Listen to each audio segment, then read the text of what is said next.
what we're doing now is we're working on skills that will be important for us when we do proofs. One skill that's important is to recognize what I'll call DOPS, difference of perfect squares, and be able to factor them. If I give you secant squared theta minus 1, I need you to be able to see immediately that this is secant theta minus 1, secant theta plus 1. Notice, if I think I factored it correctly, I can check myself by doing first, outer, inner, last. First times first is secant squared. Last times last is -1. Now, my money is made on the inner, negative secant theta, and the outer, positive secant theta, which cancel. So that's why I'm calling this a difference of perfect squares. And so it's going to factor into conjugates, which are modeled with a plus b and a minus b. 1 minus tangent squared theta. Well, that's 1 plus tangent theta times 1 minus tangent theta. And again, you could FOIL this and see that I have factored this difference of perfect squares correctly. How about our last one here? Cosecant squared theta minus 4. Again, this is a difference of perfect squares. So I know it's going to factor into conjugates, which will be cosecant theta plus 2 and cosecant theta minus 2. And when I FOIL them, FOIL, if I first, outer, inner, last them, I will get what I started with. Here we're asked to do more factoring. Well, these are not difference of perfect squares. So let's try to figure out what we can do here to factor these. Now, this comes back to your training in algebra. Do you know how to factor a trinomial into the product of two binomials? Why trinomial? A 1, a 2, a 3 terms. Why binomial? I'm going to put 2 terms in each of these parentheses. Remember, terms are separated by pluses and minuses. So I could try 2 and 2 and 4 and 1 or 1 and 4. I'm going to try 4 and 1. That's 4 tangent theta and 1 tangent of theta. Now I'm thinking about factors of 3 that are going to add up to 1. Factors of -3, in fact, that are going to add up to +1. But this is a confounding factor here. I can see if I put in a +1 here and a -3 here, then I'm going to factor this correctly.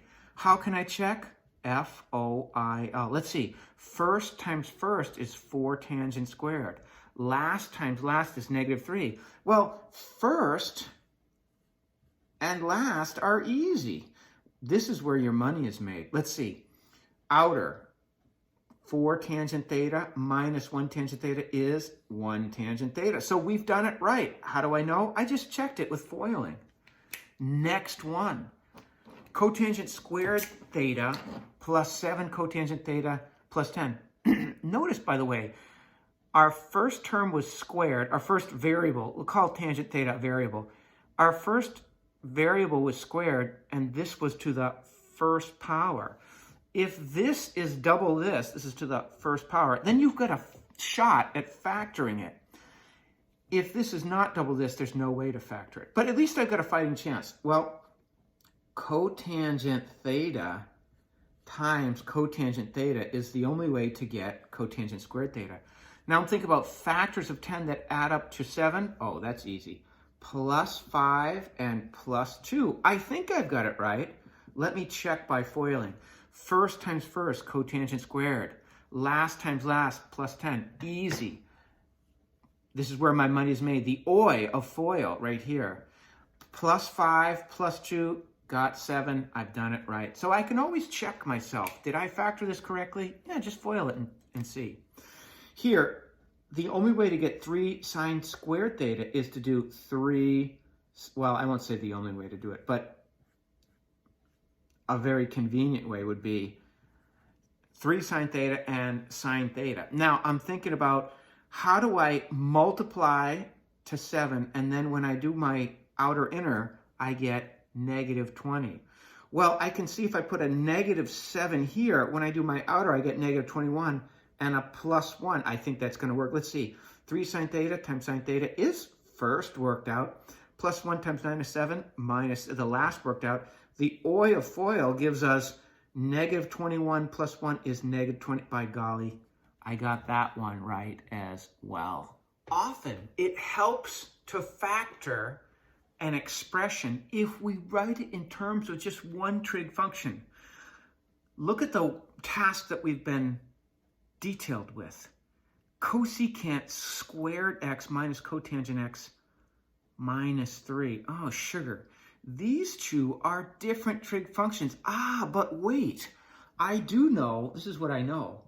From my Pythagorean identities, I have a link between cosecant and cotangent. I know that 1 plus cotangent squared x equals cosecant squared x.